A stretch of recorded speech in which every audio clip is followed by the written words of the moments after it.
My mum abandoned me when I was 11. I still remember the moment my life turned upside down. I was 11, standing in the middle of a snowstorm, and my mom said to me, "Work it out. I'm not going to ruin my trip because of your problems." Asterisk, hey Reddit. I have to say this. My name is Jake. I'm 21 now, but back then, I was just a kid who thought my mum could do no wrong. My parents split up when I was 7. My dad, Mark, disappeared. At least my mum said so. "Your dad cares more about his stocks than you," she said. And like any naive 7-year-old, I believed her. When I was 9, my mum remarried a man named Brandon. He had 2 kids, Alyssa, 13, and Tyler, 12. From the first moment, I knew something was wrong. Brandon looked at me like I was a stain on his sofa that could never be removed. And Mum, she transformed overnight into the version Brandon wanted. Alyssa manipulated me in ways I didn't even know existed. She smiled at adults, volunteers, teachers, but as soon as they turned their backs, she'd break my things, delete my homework files, and tell Mum I was careless with technology. Tyler, just a typical bully. Easy target, always making me miserable. Little things became weapons. My game controller wouldn't work. My bike tire mysteriously went flat every morning. Somehow, it was always my fault. Family dinners were awkward. Brandon would talk about his business empire with Tyler as if I wasn't even in the room. School events. Mum went to Alyssa's choir and forgot about my baseball game. I wasn't stupid. I could see it all. Mum was building a new family, and I was the piece she wanted to get rid of. And I tried so hard to fit in, helping around the house, getting good grades, staying silent when Brandon insulted my dad. I shrunk to take up as little space as possible in the house that was supposed to be my home. Brandon worked in insurance, made a decent living, but was obsessed with appearances. The whole family had to look as perfect as a Norman Rockwell painting, and I didn't fit in.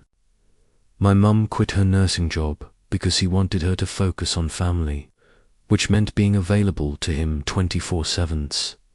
She stopped seeing her old friends, stopped talking to her sister. Her whole world was Brandon and his kids. I remember one game very clearly. I was 10 in the regional finals, scored a double and won. Came home in high spirits. Mum helped Alyssa pick out her dress. Didn't even ask about my game.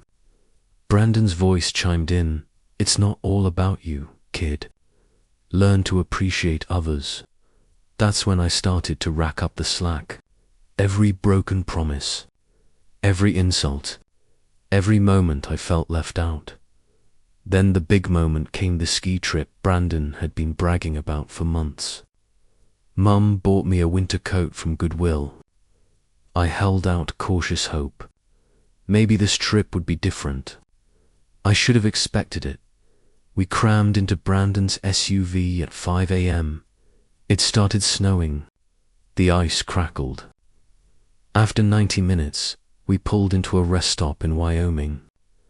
Brandon, Alyssa, and Tyler got in. Mum told me to get out. "Stretch your legs," she said. I grabbed my backpack, thinking I'd get a quick bathroom break. Then Mum added another sentence. "We're not taking you. Brandon thinks it's best you don't come along. You're old enough to take care of yourself. Your dad's information is in your backpack. Find out for yourself." I stiffened. My stomach tightened. "You don't understand. You can't just..." Mum's voice carried on the wind. "Find out for yourself, like your dad did. Maybe this will teach you to be less of a burden." The SUV doors closed. The engine roared. The taillights disappeared into the snowstorm. I stood there, numb, cold, terrified. 11 years old, alone. Inside the rest area, the fluorescent lights flickered. The smell of industrial cleaners and despair was heavy. My phone, 8% battery. Backpack open. And at the top was Mum's handwriting. Asterisk, Mark Donovan, your dad. Good luck, asterisk, no money. No explanation. Just the phone number of a man I hadn't spoken to in 4 years. A truck driver, a big guy with a beard, noticed me. Sat down next to me. You okay, kid? His name was Eddie. He didn't pry, just handed me his phone. Shivering, cold, I called my dad. Mark Donovan answered. And in that moment, I felt something I hadn't felt in years. Hope. I spent that night in the rest stop building huddled under the thin blanket Eddie had found for me. The wind rattled the doors, and the fluorescent lights flickered above, casting a sickly glow across the empty benches. My phone was dying 6% battery on. The snowstorm outside was relentless. I felt smaller than ever, like the weight of the world had decided I wasn't worth carrying. Every laugh Todd's kids had shared earlier that day echoed in my head. A reminder that I didn't belong in this family anymore. Eddie sat next to me in silence, letting me stew in the cold. He didn't ask a lot of questions, just nodded when I muttered things about being scared, about being left behind. Sometimes, that's all you need from someone, confirmation that you're not completely invisible. He even got me a hot chocolate from the vending machine, and I remember the warmth hitting my fingers, like it was the first kindness I'd felt all day. He told me stories about his trucking roots, about how he'd been driving for over 20 years, and slowly I felt a tiny bit of normalcy seep back in. Finally, I dialed the number in the note Mum had left. My hands were trembling so badly that I nearly hung up before my dad answered. Peter, is that you? His voice cracked slightly, full of disbelief and worry. I could hear the hum of a car engine in the background. Dad. It's me, Mum. She left me at a rest stop, I said, and the words tumbled out all at once, desperate, jumbled, raw. He was quiet for a moment, processing, then his voice sharpened. Where are you? Tell me exactly where you are. Stay inside. Don't move. I'm coming for you. Eddie leaned over and whispered, You're going to be okay, kid. He's coming. Just hold on. And for the first time in hours, I felt a flicker of hope. We waited together. Eddie kept talking, kept me distracted, and I realized something important. Someone out there actually cared, and I wasn't entirely alone. 90 minutes later, headlights cut through the blizzard. A black Range Rover skidded slightly on the ice, then stopped. Dad jumped out, older than I remembered, hair streaked with grey, but that familiar, warm, steady gaze locked onto mine through the glass. I bolted toward him, slipping and sliding on the ice, and he scooped me into a hug that felt like it could hold back the entire storm. His hands shook, mine shook, and yet, in that hug, I realized the world wasn't entirely cruel. Someone was here to protect me. The ride back to Denver was surreal. The heat in the car, the smell of leather, the sound of my dad's calm voice on the phone, working lawyers, emergency custody. Everything felt like I was stepping into a storybook version of life I'd been denied. He explained how Mom had blocked him for years, how restraining orders had kept him away, how he'd been searching for me endlessly. And now, finally, we were together. At his house in Cherry Creek, I saw what I had been missing for 4 years. My room hued, with a king-size bed, a desk with a gaming PC, bookshelves, and a balcony overlooking the city was ready for me, untouched, as if it had been waiting all this time. Dad had thought about everything: food in the fridge, clothes in the drawers, even baseball gear ready for me to pick up where I left off. The luxury didn't matter as much as the normalcy, the stability. The next days blurred into legal meetings and preparations. Catherine, his attorney, and Dean, the private investigator, laid out the evidence they had gathered. Security footage, social media posts, witness statements. It was all going to hold up in court. I told them everything. Every insult, every stolen birthday, every moment I felt invisible. My dad listened, fury and heartbreak in his eyes, and I realized I wasn't just a number to him. I mattered meanwhile. Mum and Todd were about to face the consequences.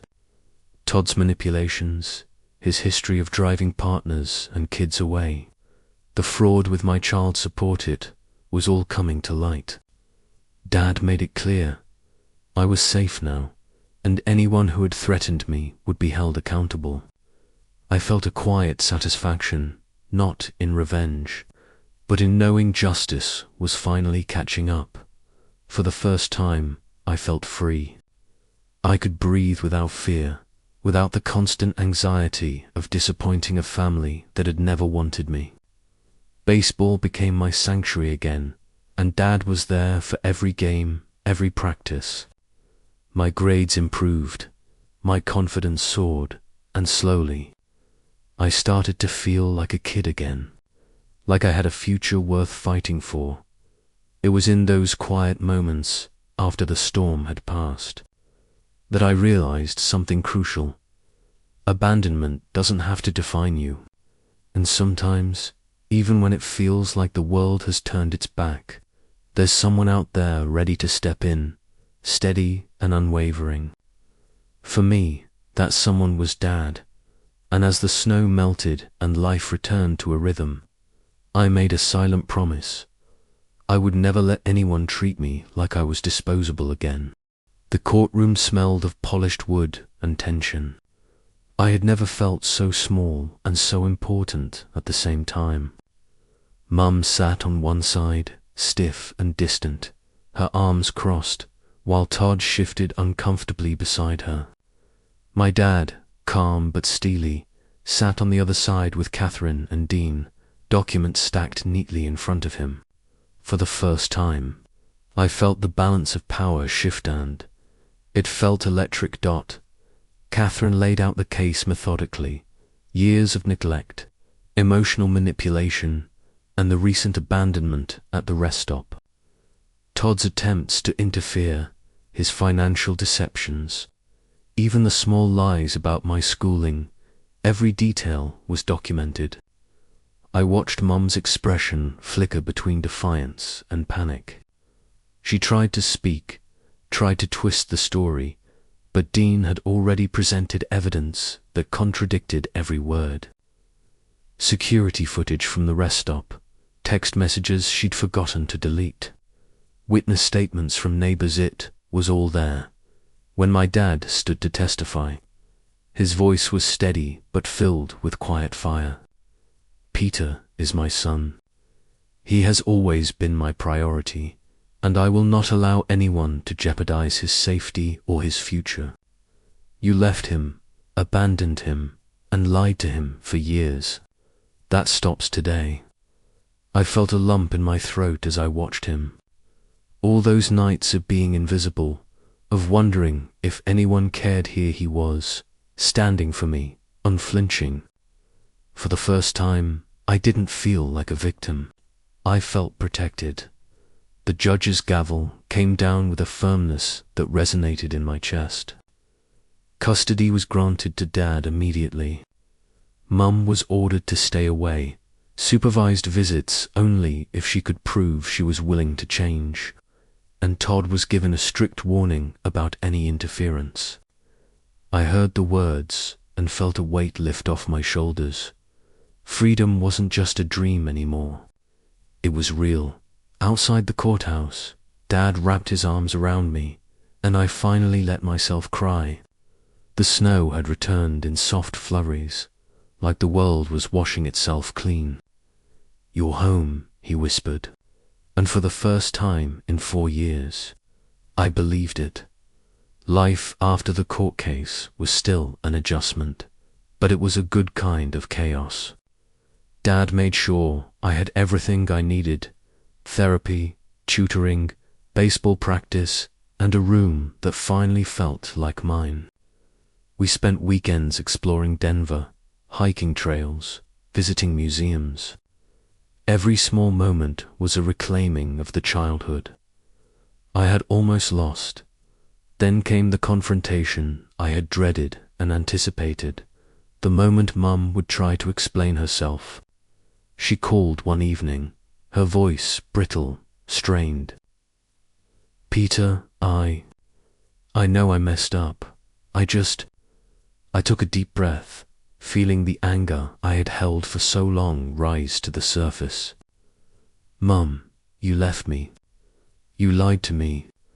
You let Todd control everything in my life. Do you know how that feels?"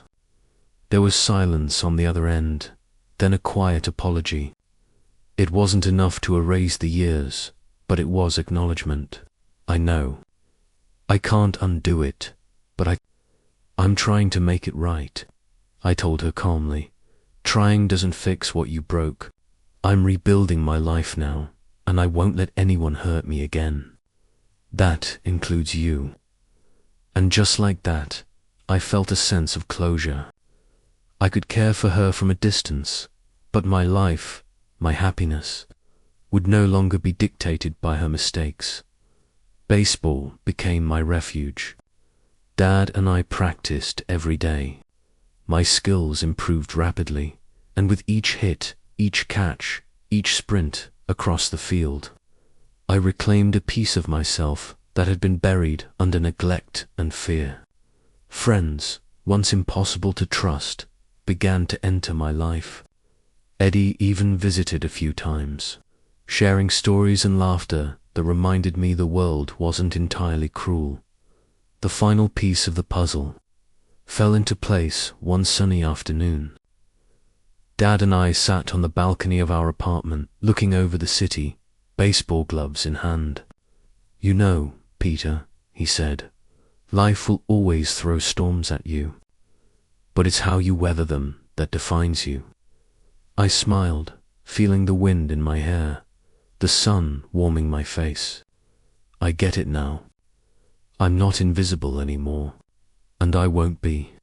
For the first time, I truly believed it. The storms could command, they did, but I had a shield now.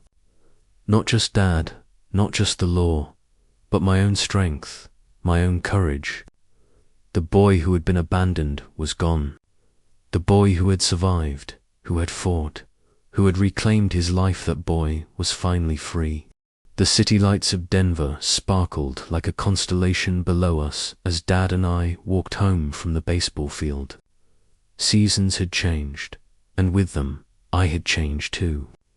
Baseball wasn't just a game anymore, it was my proof that I could rebuild what had been broken. Stronger than before, Mum tried one last time, sending messages and emails, begging for another chance. I read them once and deleted them. There was no anger left, just clarity. Some doors, once closed, should stay closed. Todd had vanished from our lives entirely. The court's ruling had made interference impossible, and his manipulations were exposed to anyone who mattered. He was alone, powerless, and frankly irrelevant.